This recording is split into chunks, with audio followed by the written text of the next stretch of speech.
ओम शांति। आज हम 19/6/2025 की मुरली का विचार सागर मंथन करेंगे। आज बाबा के साथ का हमारा संबंध है पिता का। हम ईश्वरीय औलाद है और शिव बाबा हमारा पिता बनकर हमारी पालना कर रहा है। तो आज हम पिता के संबंध से शिव पिता को याद करेंगे। और आज का स्वमान है, मैं ईश्वरीय संतान हूँ, मैं विश्व कल्याणकारी आत्मा हूँ। आज का चिंतन है कि आज हम ईश्वरीय औलाद है, इस नशे और खुशी में रहना है कि स्वयं भगवान हमारा पिता बना हुआ है और हमें ज्ञान सुना रहा है। शिव बाबा ने ब्रह्मा के तन में आकर हमें ज्ञान सुनाकर एडप्ट किया है।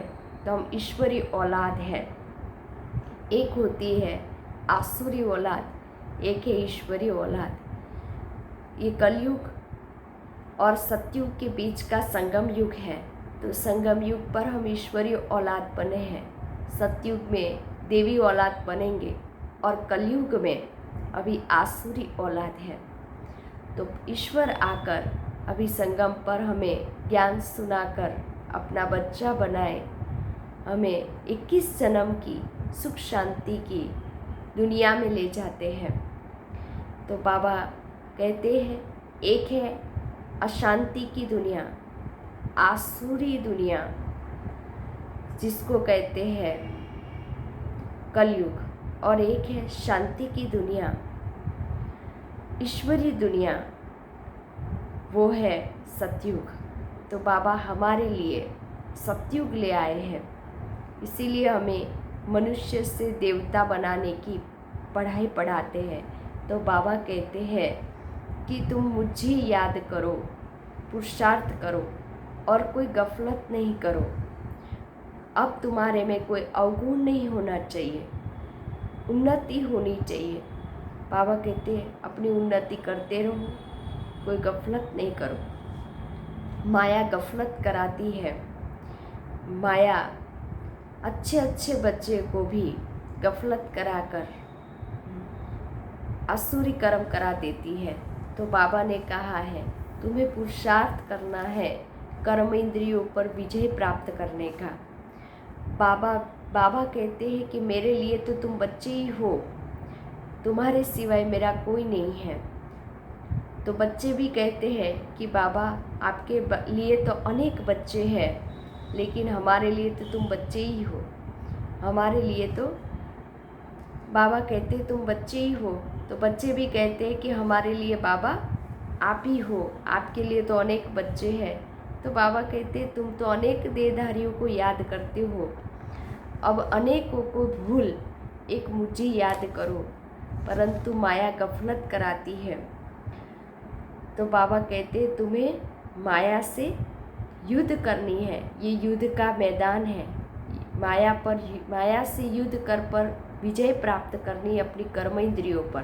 कर्म इंद्रिया जीत बनना है, यही पुरुषार्थ करना है और पवित्र बनना है, निर्विकारी बनना है।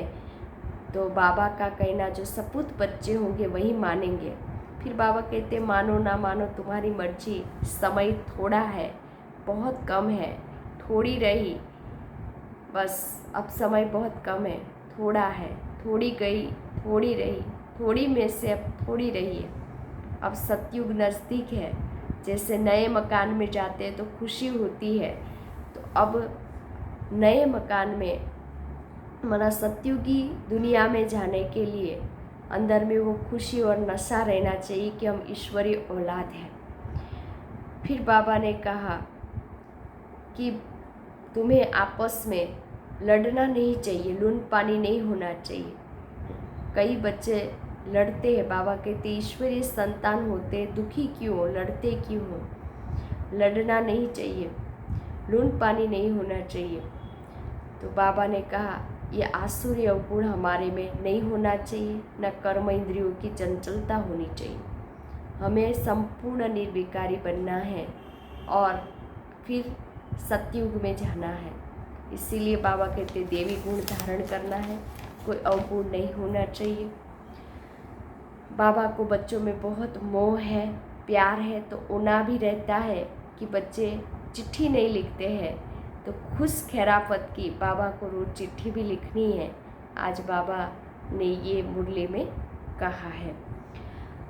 और अच्छा, मीठे मीठे सिकी लदे बच्चों प्रति माता पिता बाप दादा का याद प्यार और गुड मॉर्निंग। रूहानी बाप की रूहानी बच्चों को नमस्ते। हम रूहानी बच्चों की रूहानी बाप दादा को याद प्यार गुड मॉर्निंग, नमस्ते नमस्ते नमस्ते। सदा रहो हंसते, मैं कौन, आत्मा मेरा कौन, शिव बाबा कहाँ जाना परमधाम। बाबा थैंक यू, बाबा शुक्रिया, मेरा बाबा, मीठा बाबा, प्यारा बाबा, लाडला बाबा, वाह बाबा वाह, धन्यवाद बाबा। धारणा के लिए मुख्य सार है, पहली पॉइंट से याद के बल से अपनी कर्म इंद्रियां ऐसी वश करनी है जो कोई भी चंचलता न रहे। टाइम बहुत थोड़ा है, इसीलिए अच्छी रीति पुरुषार्थ कर मायाजित बनना है। दूसरी पॉइंट्स, बाप जो ज्ञान देते हैं वह अंतर्मुखी बन धारण करना है। कभी भी आपस में लून पानी नहीं होना है। बाप को अपनी खुश खैरापत का समाचार जरूर देना है। वरदान है, कल्याणकारी वृत्ति द्वारा सेवा करने वाले सर्व आत्माओं की दुआओं के अधिकारी भव। कल्याणकारी वृत्ति द्वारा सेवा करना, यही सर्व आत्माओं की दुआएं प्राप्त करने का साधन है। जब लक्ष्य रहता है कि हम विश्व कल्याणकारी है, तो अकल्याण का कर्तव्य हो नहीं सकता। जैसा कार्य होता है वैसी अपनी धारणाएं होती है। अगर कार्य याद रहे तो सदा रहमदिल, सदा महादानी रहेंगे। हर कदम में कल्याणकारी वृत्ति से चलेंगे। मैंपन नहीं आएगा, निमित्तपन याद करेंगे।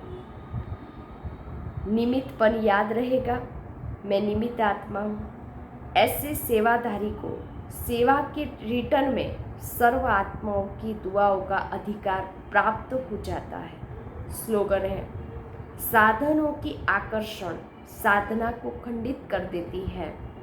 अव्यक्त इशारे है, आत्मिक स्थिति में रहने का अभ्यास करो, अंतर्मुखी बनो। अंतर्मुखी आत्माएं 3 प्रकार की भाषा के अनुभवी होती है। पहली है नयनों की भाषा, दूसरी है भावना की भाषा और तीसरी है संकल्प की भाषा। यह 3 प्रकार की भाषा रूहानी योगी जीवन की भाषा है। जितना जितना आप अंतर्मुखी स्वीट साइलेंस स्वरूप में स्थित होते जाएंगे, उतना इन 3 भाषाओं द्वारा सर्व आत्माओं को अनुभव करा सकेंगे। अब इसी रूहानी भाषा के अभ्यासी बनो। अच्छा, ओम शांति।